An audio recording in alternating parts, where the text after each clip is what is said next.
ভাই গো, ও প্রবাসী ভাই, ভালো আছেন ভাই? প্রবাসী ভাই, ও ভাই গো।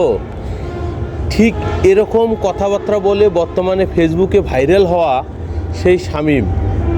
শামীম বাংলাদেশ চলচ্চিত্রে খুব বড় ক্যারেক্টার না, আবার খুব ছোট ক্যারেক্টারও না, মোটামুটি বেশ কিছু ছবি করেছেন, বেশ কিছু নাটক করেছেন।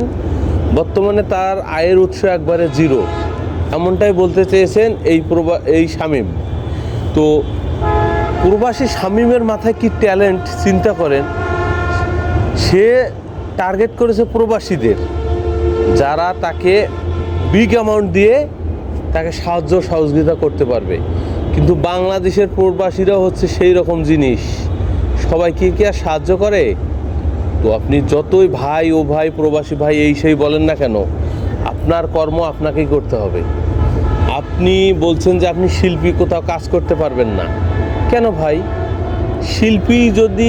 শিল্পী সমিতি যদি শিল্পীকে মর্যাদা না দেয়, শিল্পী সমিতি যদি শিল্পীকে দাম না দেয়, তাহলে আপনি তাদের দাম দেখে কি করবেন? আপনি শিল্পী হয়েছেন, তাতে কি হয়েছে? So what? আপনি ছোটোখাটো যে কোনো একটা কাজ করতে পারেন।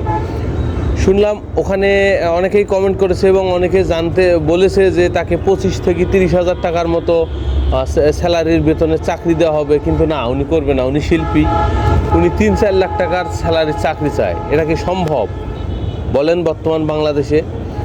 তো এই যে শিল্পী শামীম তো এভাবে বলতেছে, তুই তো অনেকের সাথে কাজ করেছিস, তাদেরকে গিয়ে বল। তো ফেসবুক প্ল্যাটফর্মে এটা হচ্ছে একটা প্ল্যাটফর্ম, এটা সবাই আপনাকে নিয়ে খারাপ মন্তব্য করবেই। তো এরকম খারাপ মন্তব্য যাতে মানুষ না করে সেইভাবে ব্যবস্থা করো। শিল্পীরা কাজ করতে পারবে না, কোনো চাকরি করতে পারবে না, এটা কে বলেছে আপনাকে ভাইয়া? আপনি একটু নিজের থেকে একটু সজাগ হন। আপনি শুধু চালাকি করলে হবে না, পৃথিবীর প্রত্যেকটা মানুষের জ্ঞান, বুদ্ধি, বিবেক আল্লাহ দিয়েছে। তো আপনি আপনার বিবেকটাকে কাজে লাগান এবং আপনি চাকরি বাকরি করুন। আপনি এই আবল তাবল করছেন কেন? শিল্পী হয়েছেন ঠিক আছে, আপনি তো একেবারে খুব মহাভারত কোনো শিল্পী না, তাই না? তো আপনি আপনার জায়গায় যেটা করতে চাচ্ছেন এটা রং, এবং এটা মানুষ পছন্দ করছে না।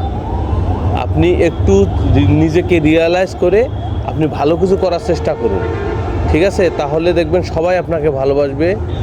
তখন আপনি যখন বাদাম বিক্রি করবেন, আপনি যখন রিক্সা চালাবেন, তখন আপনার প্রতি মানুষের শ্রদ্ধা আরও বেড়ে যাবে। এই লোকটা তো একসময় শিল্পী ছিল, কি করুণ পরিহাস, উনি বাদাম বিক্রি করছে, তো চুরি তো করে খাচ্ছে না, কাজ করে খাচ্ছে, চাকরি করে খাচ্ছে, ভেরি গুড, মানুষ তখন লাইক দেবে আপনাকে। কিন্তু আপনি এই যে এই কাজ ওই কাজ এইটা সেটা করছেন, এটা ঠিক না, ঠিক আছে? তো সর্বোপরি ভালো থাকুন, সুস্থ থাকুন, ভিডিওটা শেয়ার করে দেবেন।